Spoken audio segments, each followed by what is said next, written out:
Good morning and welcome again to Mirador Television. And I hope that you'll stick with us for a while. In about an hour's time, we have PLiza Page coming along with her alternative views on what's happening in the world. Controversial and certainly interesting. So do join us for PLiza. Well, you may agree or you may disagree, but by golly, I'll tell you, it's worth listening to some of the things that she has to say. In the meantime, what I will do is I will actually find you the newspaper headlines, he said, and let you know what the media is saying. And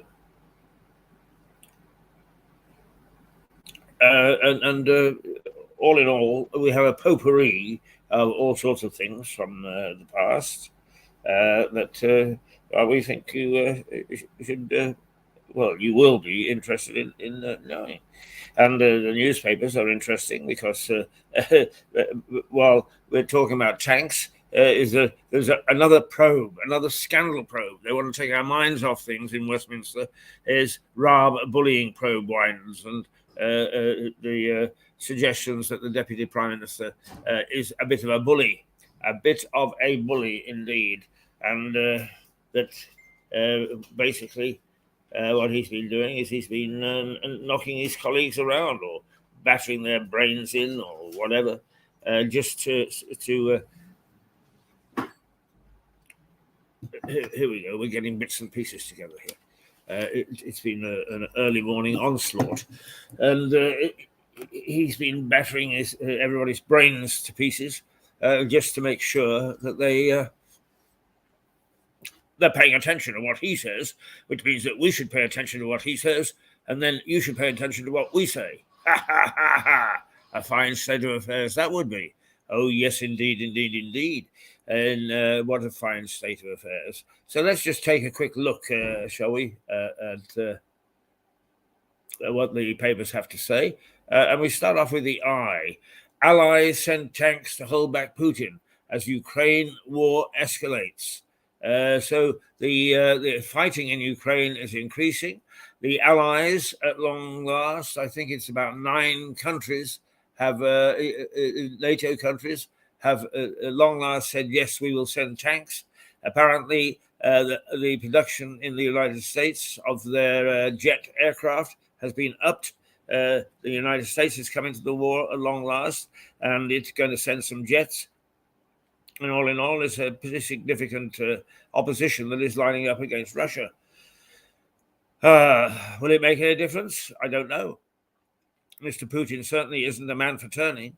He is tough, he's resourceful.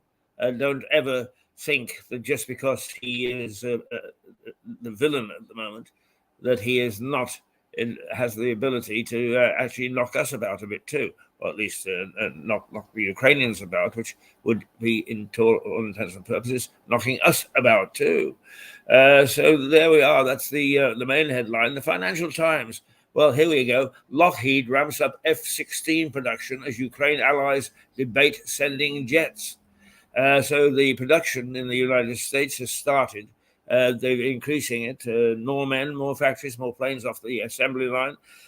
And that it signifies that Biden fully means to back Ukraine with aircraft, guns, not men. Not men. There is no suggestion that we're going to send any men in. Because there are mercenaries that always will find their way into these situations. But that's mercenaries, and you can't do much about that. There's always a gun for hire. The Daily Mail. Finally, the West unites to defend freedom, it says. According to the Daily Mail, the paper's front page features an image of Zelensky along with his wife on the Ukraine president's 45th birthday yesterday. And he's a smiling man, defiant. When you think about he was just playing his part, amusing part in a television series not too long ago, you can see that he's all in all changed. And actually, give him his due, he's turned out to be a leader. perhaps a wartime leader, but a leader nonetheless. And certainly his doggedness has helped make Ukraine withstand the initial Russian onslaught.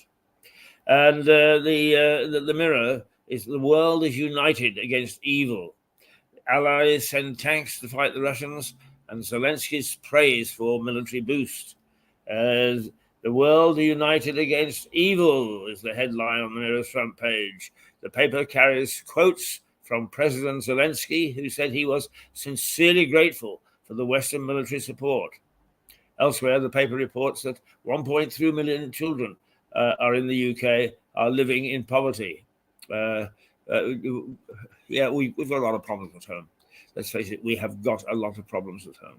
The Telegraph goes back to Brexit and is once again, if any governments could get themselves into a muddle, it's the EU and the UK on Brexit. Instead of trying to cooperate and make things easy for the citizen, what do? They both stick their heels in and try to make it more difficult. I wouldn't trust either of them, to be quite honest with you.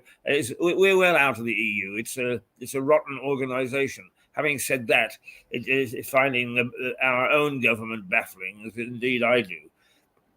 We are caught between, as they say, a rock and a hard place. What do? We can change our government. There is no changing the government in Brussels. They don't believe in democracy. They just appoint people. And I've worked for the EU, so I know of what I speak. And frankly, I wouldn't give you tuppence for any of it. But there we are. Now, Stuart Dolby was here yesterday, and he is actually a pro-EU aficionado. Is that the right word? Yes, I think so.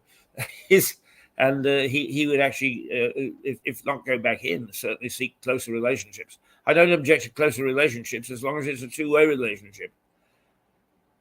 But it's very difficult for Brussels to ever think about two-way anything. It is so concentric on Brussels and what Brussels can do and what Brussels should do. It gives no time to anybody else, and that's where it is the Achilles heel of the European Union is. The chairman of New York Spencers has described plans to ease post-Brexit trade as baffling. Archie Norman said proposals for solving the Northern Ireland Protocol standoff could raise prices and give EU companies an advantage over British competitors. Oh, dearie me, they're getting themselves into a muck again over the Northern Ireland issue. The Guardian, Raab faces at least 24 complaints in a bullying inquiry. I'm always worried about these bullying inquiries. I don't know much about Raab at all. Is he a bully or isn't he a bully? But nowadays, people are just at the drop of a hat, the drop of a cap, ready to say, I was bullied. My golly, if they'd have been brought up in the 1950s in schools, I think we would hear a different tale. No, I don't approve of bullying. Of course I don't. But I also don't approve of somebody being touched and falling to the ground and say, oh, I was hit. We've got to get the balance right.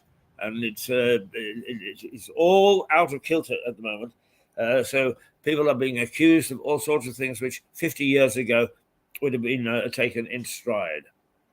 The Guardian reports that Raab is facing a broader bullying inquiry than initially anticipated, with at least 24 formal complaints against him. The paper says government insiders believe the depth of the investigation means the Deputy PM will struggle to survive in post. Mr. Raab has vowed to rebut and refute the formal complaints. The Daily Express. How can this be the sad reality of our country, it says, is Barbara Bolton, 87, a former newsagent, died of hypothermia because she was worried about the cost of heating her neat terrace home. Ambulance workers reveal they take the elderly to hospital fearing otherwise they will die of the cold. Well, these emotional stories quite often are taken out of kilter. But I have to say, it is rapidly becoming very clear. And both Stuart Dolby and I are both capitalists. We're private enterprises. And we believe in an open market and an open society. But we are getting concerned with the way that an inner circle in Westminster, mostly wealthy, well, all wealthy once they get there because they have their pockets stuffed with all sorts of good things, is losing touch with the rest of the country of what's happening. and their complete and utter inability to deal with it. This government is just at wit's end. It's chasing around like a chicken with its head cut off, as if Liz Truss wasn't bad enough, and dear old Boris got a pounding ahead of time. He's the only, it doesn't matter whether you like Boris or not, that's beside the point. He's the only man who actually stuck his head over the parapet and showed leadership. And he showed leadership in the war Ukraine has with Russia, and he showed leadership in getting us out of the EU and the early Brexit dealings. The rest are just also rans. The Times. United States and Germany will send battle tanks to Ukraine, yes. A laughing gas ban to tackle bad behavior. Apparently, laughing gas is now the stuff the dentists used to give people. Is ha ha ha ha ha ha, is being seen as a drug now, a drug, and it's gone on the list. And apparently, people were using it. I don't know. Is it the fact that it makes them laugh, or do you get hooked on this drug? Aha! It's the possession of laughing gas in plans to crack down on antisocial behavior is held with a legitimate reason and should have no exemptions, the paper says. The Sun. Andrew gets booted out of the palace and toy bears go too. Off with his Ted. It says, that's the Sun. Apparently Prince Andrew has been told he can't have his apartment with Buckingham Palace anymore. So his nephew has said, hey, uncle, I'm terribly sorry, but this room is now close to you. And apparently, reportedly, let's be very careful, Andrew takes 5 teddy bears to bed with him, and the 5 teddy bears have been given the boot as well. 5 homeless teddy bears. Can you imagine the trauma and the disaster that preludes the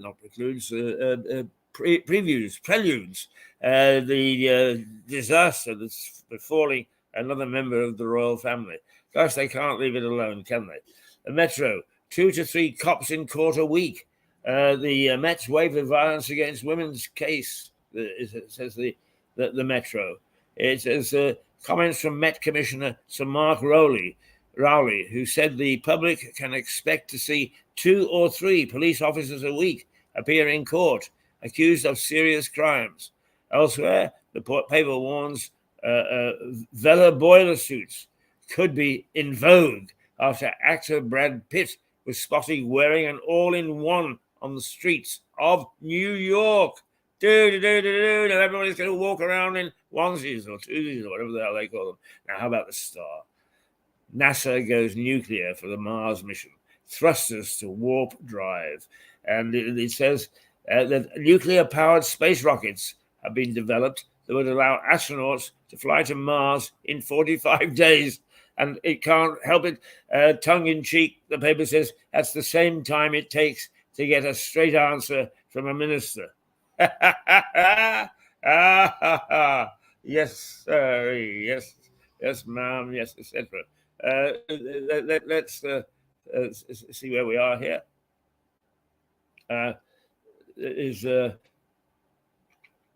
Sussex Live News. A woman claims sees a dead husband eating curry in Sussex restaurants. Oh dear, a dead husband eating curry. Let's see, is it mistaken identity? A woman has been left shocked after a supposedly new video showed her dead husband seated in a restaurant eating curry. The video was filmed at Spice Cottage, a restaurant in Westbourne, West Sussex, and appears to show the woman's husband who died 9 years ago.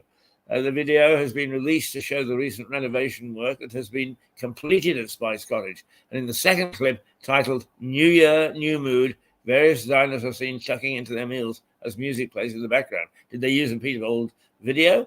Or did he not really die? Or does he come back from the dead? Oh, well, indeed, how interesting that is. Increased patrols after a boy approached by a man in a white van in town. Right, that's more ominous. Increased patrols after a boy approached by a man in a white van in Crawley. A boy was approached by a man in a van along a residential close in Crawley. Police have confirmed. The boy was walking to his home address, was approached by the man who got out of his van and spoke to the boy in Nightingale Close. That happened on Monday, January the 23rd. And what is it today? 26th, 3 days ago. So do be careful. Warn your children not to speak to strange men. Bullets found in town after firearm incident and investigation work. Oh, gosh, it's all happening this morning, isn't it? Bullets were found in St Leonard's after a firearm incident as Sussex police urged public to remain vigilant. A number of bullets have been found in St Leonard's following an incident involving a firearm incident yesterday. I wish this thing would stay still. They've got to get their adverts in. The incident followed a firearm in Seekland Drive in St Leonard's. And Sussex police have been on the scene since reports of gunshots being fired towards a vehicle yesterday, have provided an update on the fast-moving investigation, saying the bullets were blank rounds. But there's still a heavy police presence in the area, and officers are urging local residents to remain vigilant and report suspicious activity. What else have we got? Zoe Ball shouts out Sussex pub. Shouts out Sussex special views, serving best roast I've had. Oh, well, I'm sure that we all want to know what Zoe Ball is. She praises Sussex pub with incredible views and serving the best roast I've had. And that is Danehill, in East Sussex village of Danehill. Never been there, actually. If there are two things Sussex has in abundance, it's good food, good views, and for years, celebrities have been keen to enjoy both of these, often living in picturesque homes overlooking the coast or rolling hills while eating in fancy restaurants. Zoe Ball is one of these stars who enjoys much of what Sussex has to offer. She's also keen to share her exploits with her online followers and listeners on her Radio 2 broadcast show. Right, okay. Well, we all wanted to know that, didn't we? And you can get paid £1,000 to eat cheese before bed. Oh, dear. Well, we've got to read that, haven't we? Yes, we do. We've got to look at that. You can get paid £1,000 to eat cheese before bed. Let's see, what's that all about? Not eating cheese before bed has long been touted as an old wives' tale, but a sleep science and review platform is offering £1,000 to eat a variety of cheeses before sleeping. The chosen candidate will be required to record their sleep quality, energy levels, and their dreams. The company wants to find out if there is any truth in the theory that eating cheese before bed does have an impact on sleep quality and increase the chances of nightmares. Right. What have we got in terms of the weather? It's going to be a bit blustery, a bit nice, and once again, the temperature, which is now sitting at 4 degrees, that's the warmest it's been for quite some time, is going to rise 2 or 3 more degrees. So the weather is half a decent. Oh, goodness gracious me. Goodness gracious me. There is the news, a bit of local news thrown in. And we just want to make sure that we're not going to interfere with the sound. Well, the picture looks half decent at the moment. Let's hope that... no, it's well, it is. Yes, it is. It's... goodness gracious me. How very good. Yes, we've got a half-decent picture today, which is terrific. I'm so pleased because yesterday it was so awful. Let's hope that it stays that way. Humpty Dumpty Dumpty Doo. All right. Let's see what we've got on the fire this morning. There are one or two nice little things I thought that would... suit us. Do you know something? In all the uproar, we have now forgotten how excited we were last year at the Jubilee. we lost our Queen. She died. She passed away towards the end of the year, but not before we'd given an opportunity to actually really enjoy a fabulous year of celebrations. But what was that all about? Because a lot of people really didn't know, and they find it difficult to remember. So here is our recollection of what the Jubilee was all about.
Turn the microphone on. Right. Well, do you remember the Jubilee? Do you remember why the Jubilee? Do you remember the years, the 75 years that we had from 1952 onwards to 2022, when Her Majesty passed away? And, isn't it funny? But Charles seems to have played a very, very low profile at the moment. And you can still see sports teams and so on struggling to say, God save the Queen, God save the King, instead of God save the Queen. There, I did it myself.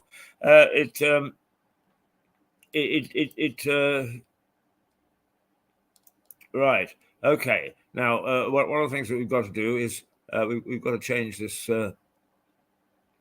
this banner because it's wrong.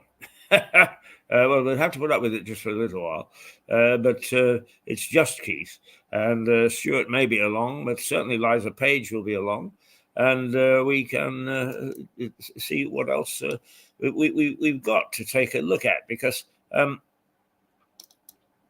it is. It's not Friday. It's only Thursday. But we have a number of things which we. One of the things that always bothers me, really bothers me, is that we tend to discount nowadays old people. Well, not on Mirador, we don't. We want you to come and join us. So if you're seeing this and it appeals to you, even if you only gave a half a day a week just to come and help us, lend your talent. And for that matter, we are very good trainers. We have got a very, very good track record in training people. In fact, we won't boast about it now, but we've got some famous names that we've trained in the past, and we're very happy to see you. So let's say this to you. Too old for television? Too old? Come on. Why is it that people feel that they're too old for television? At Mirador, we want people with humour. That can give a laugh and a giggle. Never mind what we see on television right now. We're told we're too old? No, no, no, no. Come on, a laugh and a giggle. experience, a little bit of seriousness, a little bit of a laugh. And that's what we do at Mirador, right in the heart of Lewes, in East Sussex. Yes, we're looking for people from Lewes. We're looking for people that can get here from round about. But we can also figure out how to do it from your home. So you don't necessarily have to travel in. What we want is your experience, your humour, and the television camera can tell all those things. You know, so-called beauty, there, 3 beautiful ladies and a handsome man. That's what the camera will see. Never mind what people tell you, that's what the camera will see, and that's what makes television attractive, when older people get involved, because they have the combination of experience. They've tasted life. They can laugh and they can giggle, and they can pass on those laughs and giggles to the viewer. So Mirador Television in Lewes is looking for you. If you're being told you're too old for television, forget it. You're never too old for television. I want you to join me and the other staff. We've only got about 1 or 2 under 40 at the moment, not deliberately, but younger people don't seem interested anymore in bringing their talent and their humour and their personalities to television. It's us older people that have to do that. There's a team that did Lewes Live on the late night shopping. Yeah, okay, I forgot a bit. There. And we did broadcast November the 5th in Lewes Live. But we do daily programs, and we need to see your face in front of the camera. So come on.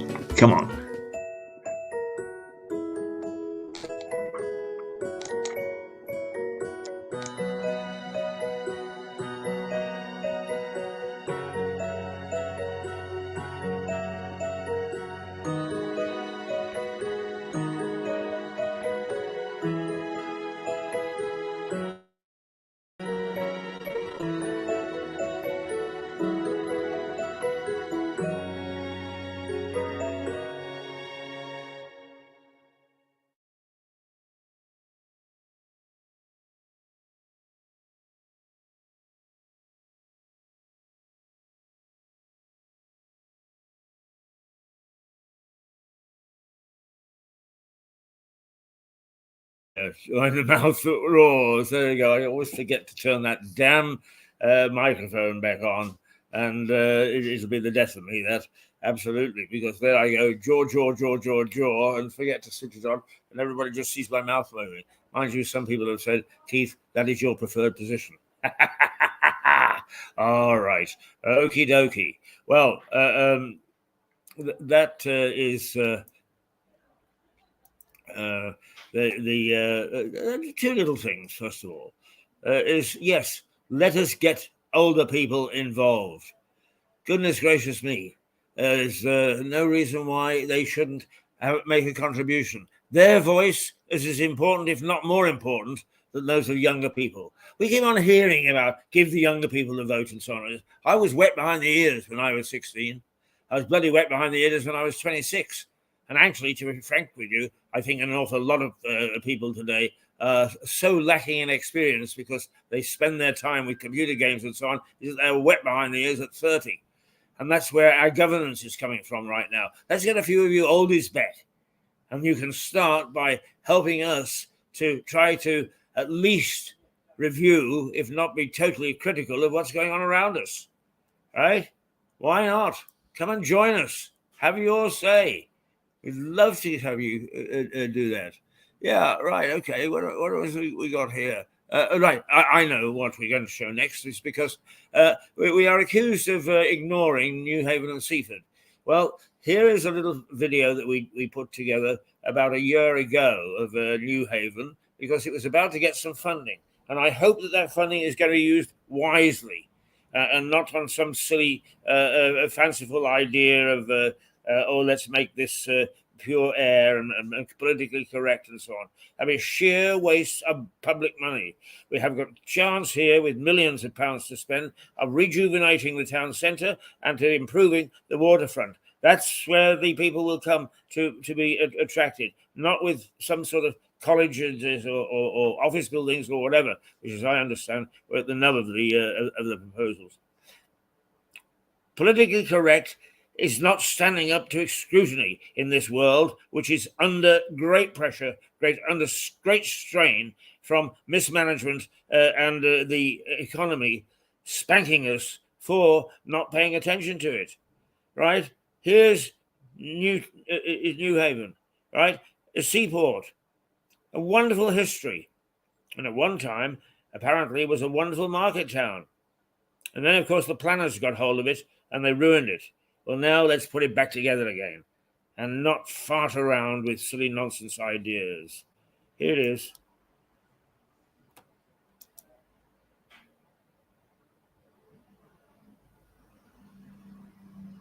Well, should be.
Well, there we are, New Haven, an important port, not only for goods crossing, but also for passengers.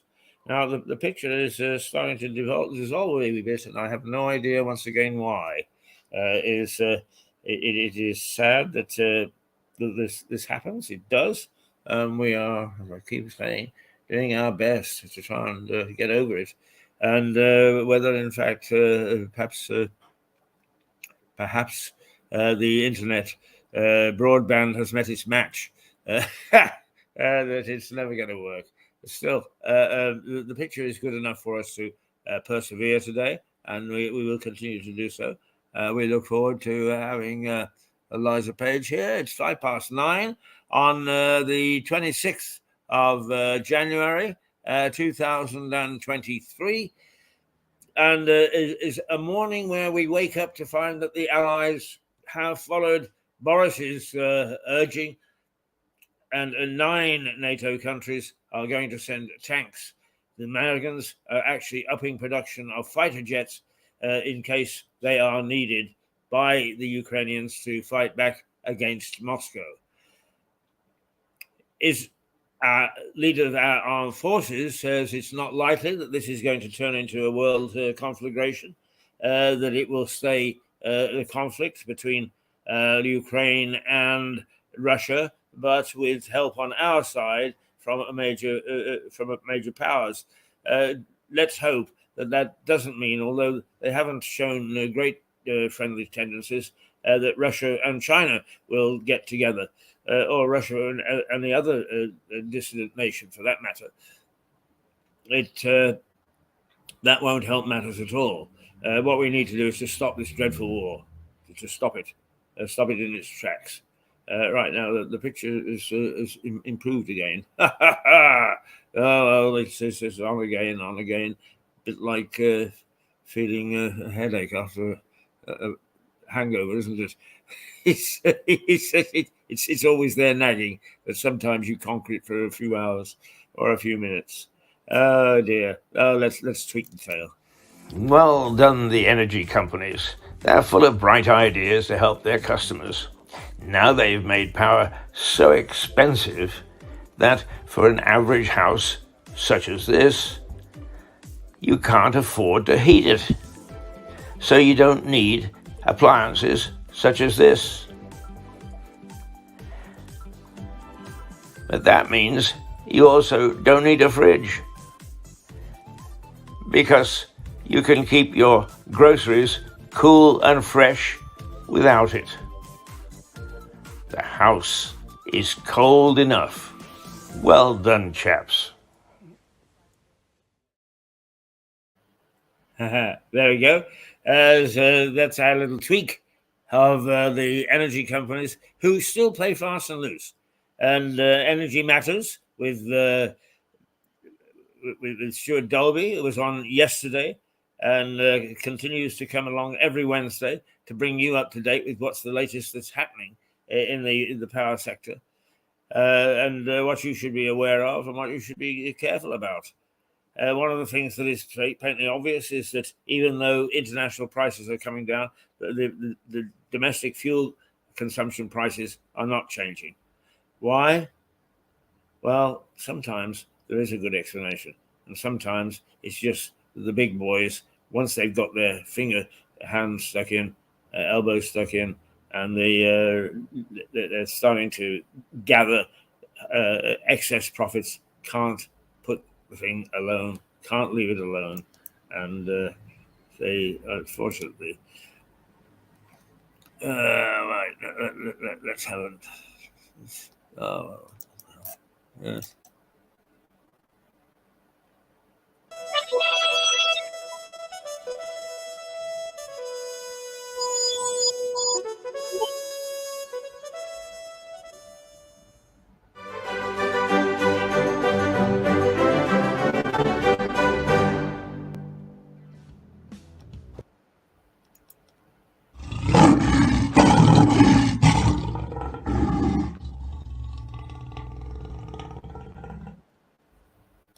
Oops.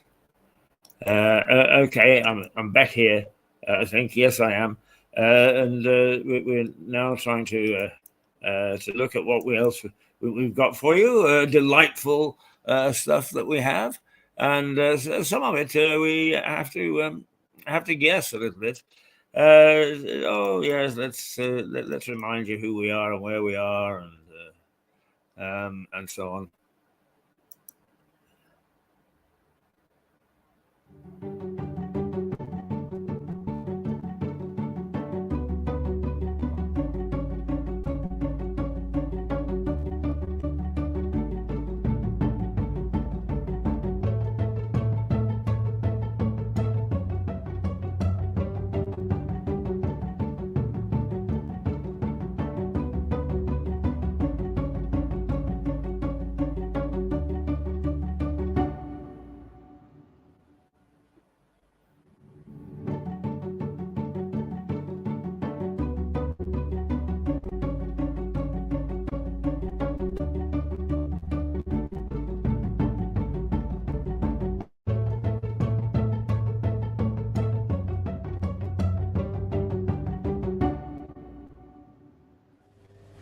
Energy Matters with Stuart Dolby. Energy Matters, Mirador Television. From the White Hart Hotel in Lewis, Energy Matters.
Mirador's food tip of the week: hot buttered toast.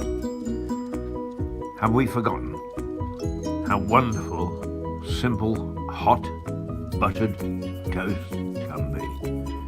Ingredients simple: bread and butter. Hot buttered toast. Mirador's food tip of the week. Try it.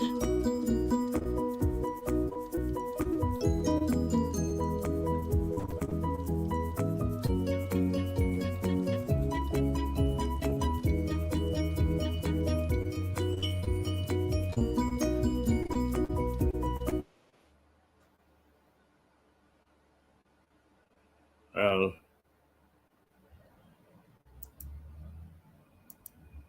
there we go. We're back. And it's a bit fuzzy, I'm afraid, but nonetheless, we are here, fuzzy or not, and we'll keep going. And I hope that it's actually, there we go, yes, on your screens, back again.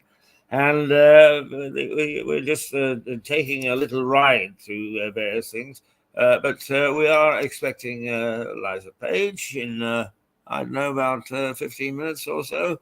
And in the meantime, what we'll do is we're going to take a look back, as we have been doing, to days gone by, and some of the programs that we've used here, and why not? But one of the things that we did do is a year ago is we camped out in the precinct outside the bakehouse, and we had a couple of guests, and we chatted as we went along, and it was a pretty nice occasion, and we caught a little bit of it on video. So let's take a look and reminder. The mayor and mayoress were there at the time. Is Councillor Catherine, Stephen Catlin, and Shirley, the present mayor, Shirley, and here they are having a little chat in the precinct. God bless them. We can't even export sausages to Northern Ireland. But boy, do we have a wonderful trade with Iceland. Let me turn to Mick, because Mick runs something called a Lewis Present, which is, to me, it's a sort of a diary. What I like about reading there is, okay, there's some trivia. I don't get terribly excited when people are looking for their lost dog, but there's a lot of comment. And Mick, you read it, and you get it, and you edit it. What do you get the feeling of the town through your column, through your outlet? One of the great things about Lewis is, in fact, the diversity of opinion. For many years, I've run a plumbing and heating business, so I met a lot of people in their houses, and there's just such a wide base of knowledge, experience, and everything else, and it comes together in Lewis Present. It doesn't matter whether you're an academic or whether you're a low-end hourly worker in a shop. All come together. Everyone can have their views, and we get very diverse opinions on things. Currently this week we've got a couple going. One I won't mention, it's a subject way above my pay grade, I'm afraid. And I've had to ask a couple of appropriate people to sort of monitor it for me and tip me the wink. The discussion is going in areas it shouldn't be. And the other one, of course, is the well-known one of the racecourse. And there we are, 300 years of a racecourse in Lewes. No racing now since '64. But it's always been a little bit of a controversy, partly because it's private. But it's always been private. I remember when we used to get told off for going up the motor roads of an evening in our little minis with no exhaust making a noise. Yeah. And we would almost get chased off for going up there. And recently we've got a chappie who's got 50 acres up the top, and he is very open about what he wants to do up there. He's put up a little bar and a coffee outlet for those who walk. You have to walk to get there. There's no chance of driving whatsoever.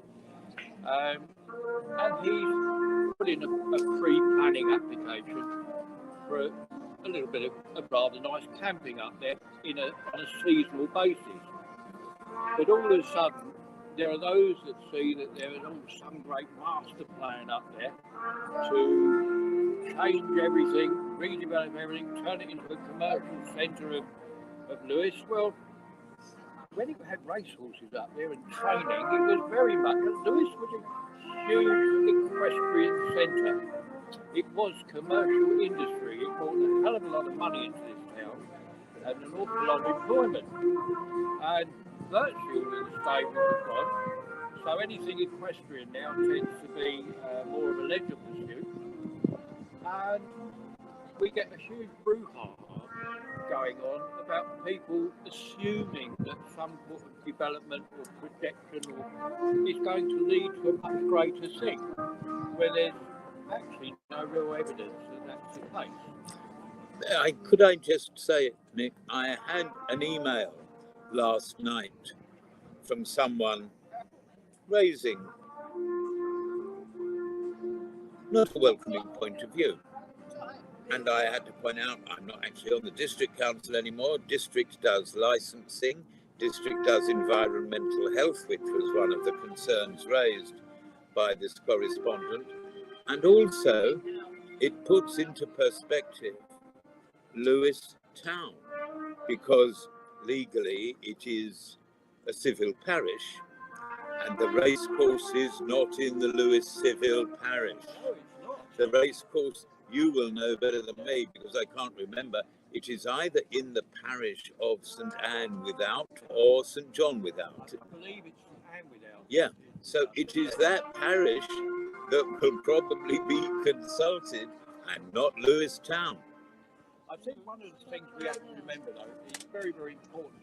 We all have great wishes to ensure that our countryside and our natural resources remain as pristine as possible and also as accessible as possible.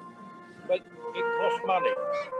It's very nice to say you've got a bit of land, you've got 50 acres, rewild it, just let it go. But it's not as easy as that. Not everyone's got a monstrously great back pocket that they can afford a 50-acre back garden. If you have land, it has to be maintained, it has to be looked after, and that costs money. Oh, yes. And if there's some form of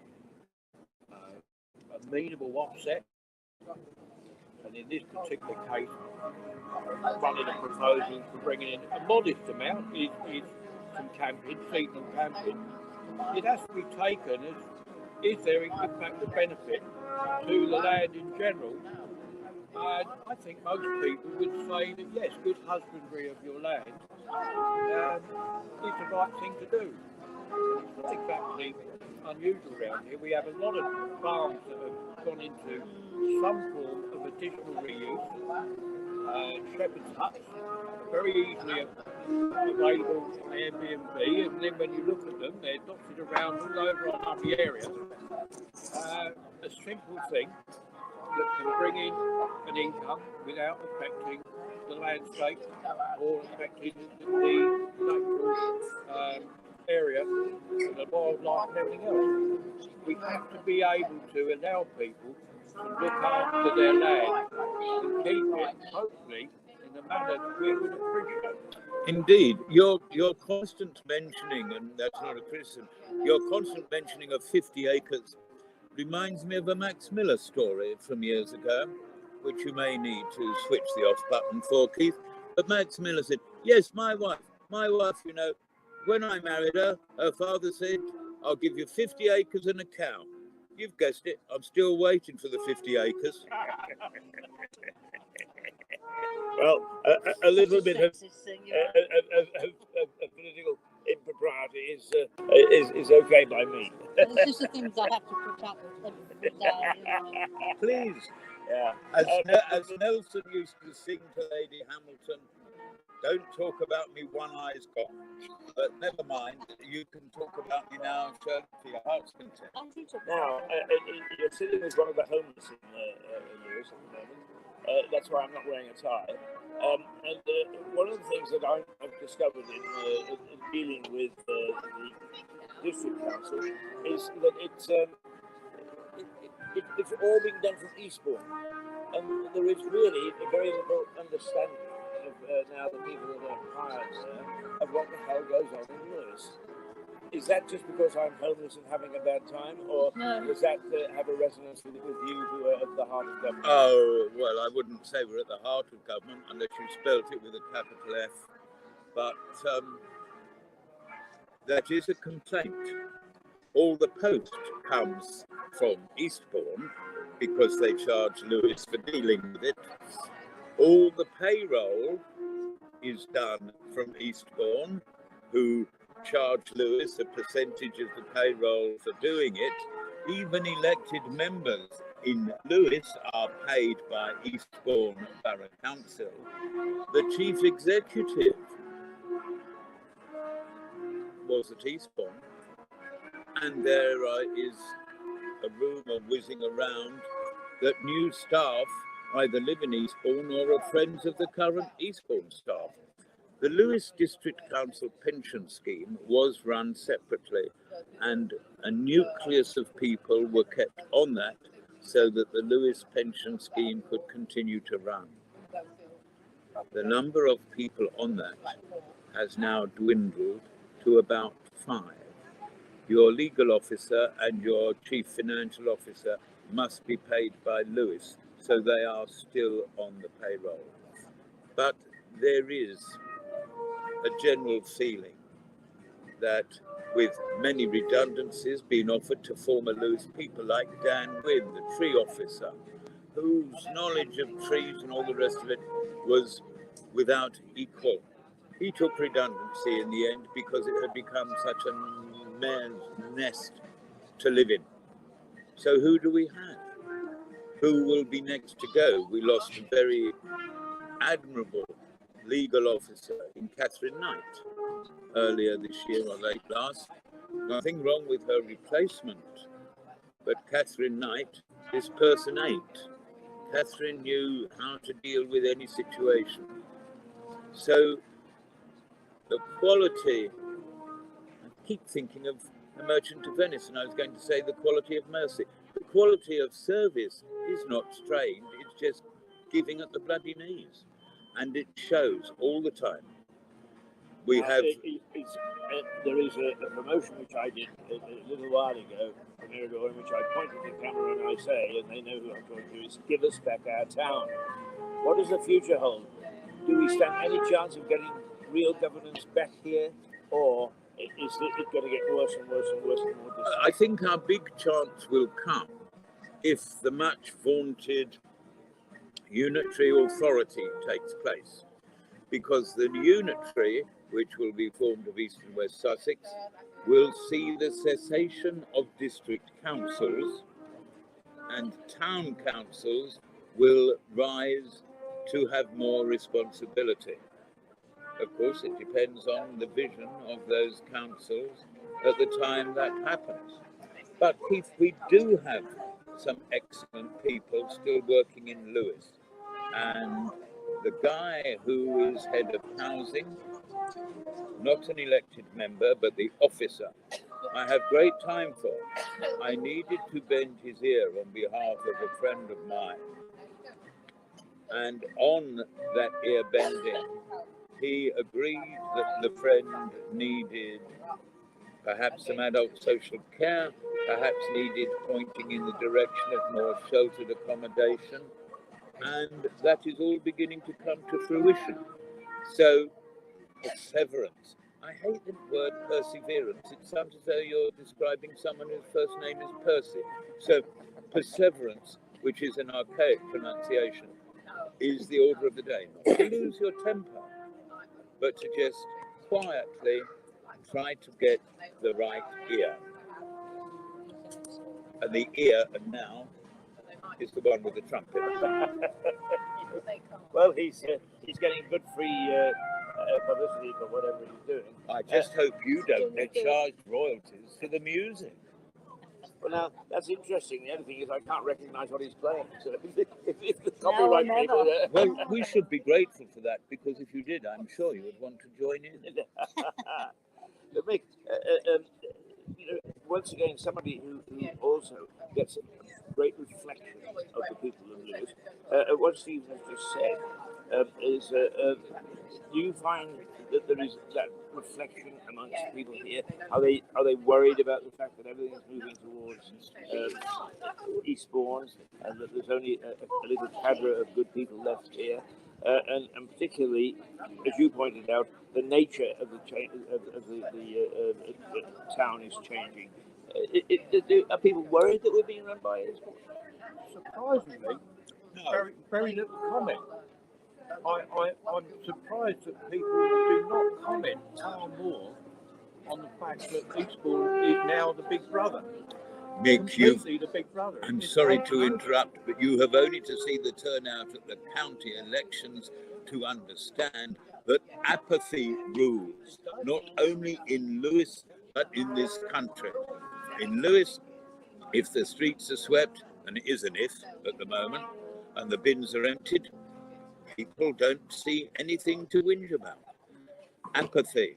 And when I said at the town council, we have to reconnect with Lewis, and then find that the town hall is only open from 10 till 12, I realise I'm a little like John the Baptist, calling in the wilderness. Yes.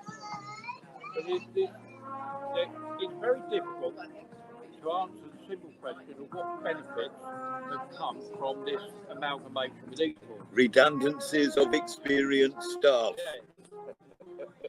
Nothing benefits of free school. It's almost a fait accompli.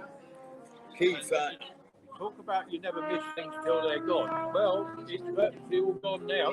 I think with the three Jormy Deads here, we've rather neglected the lovely Shirley. And I think you should interrogate her and let her talk for the next 20 minutes non-stop. Oh, that was a chat down in the precinct about 12 months ago.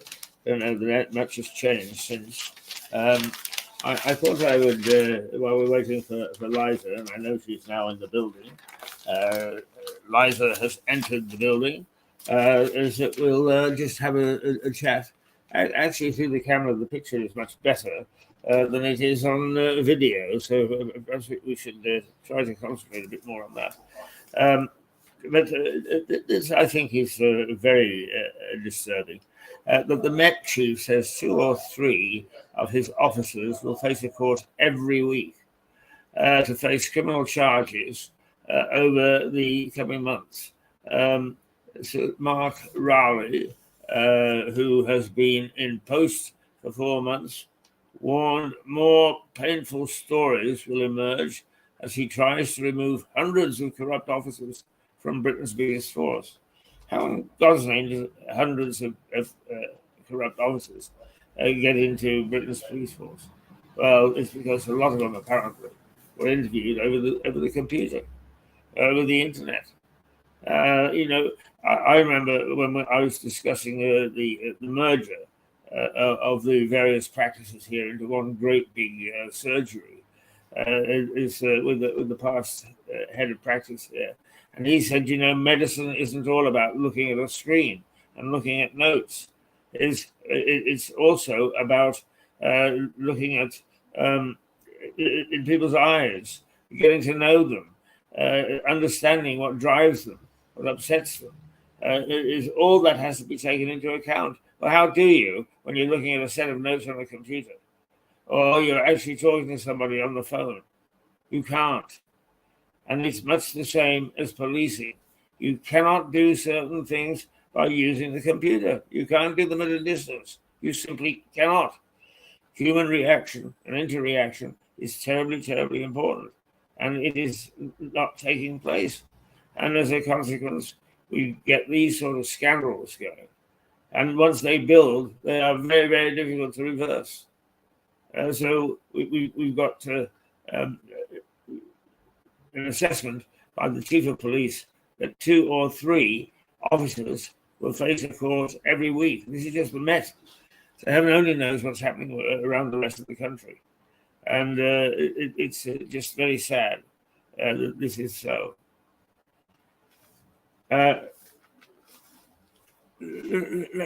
see. It's now 36. I don't know where Liza is, but we most certainly should expect her shortly. Now, MPs have warned we must urgently stop the rich from muzzling our press. New laws to prevent wealthy elites from using legal action to silence the media are urgently needed, a Tory former culture secretary has warned. So John Whittingdale urged the government to introduce a bill as fast as possible to guard against the actions known as strategic lawsuits against public participation.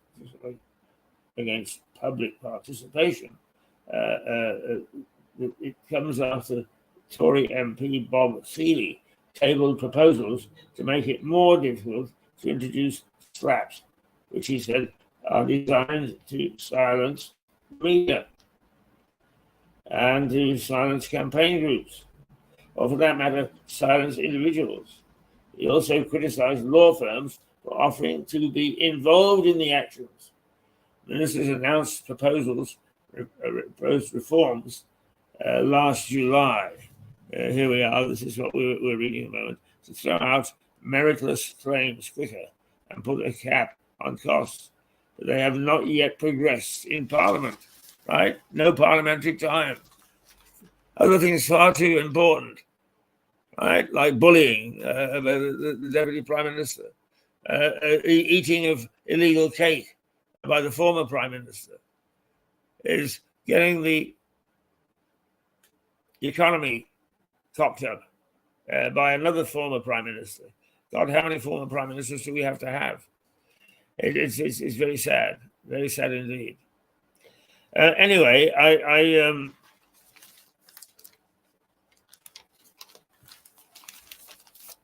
it looks like reform of Parliament is becoming very, very straight.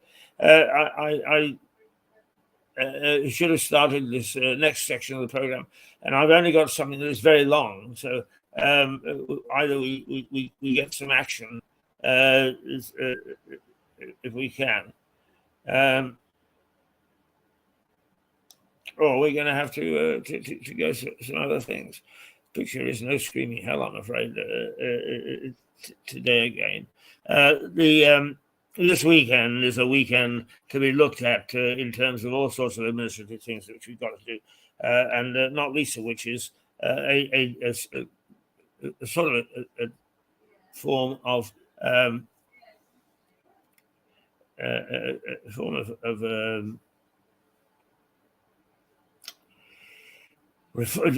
different format for our programs. I'll tell you what I'm going to do. I'm going to actually say toodle pip now, and we'll wait for our guest to come into the studio, and we will start all over again. So here we go with let's see. Yes, indeed. So just for another 10 or 15 minutes, we will say toodle pip, and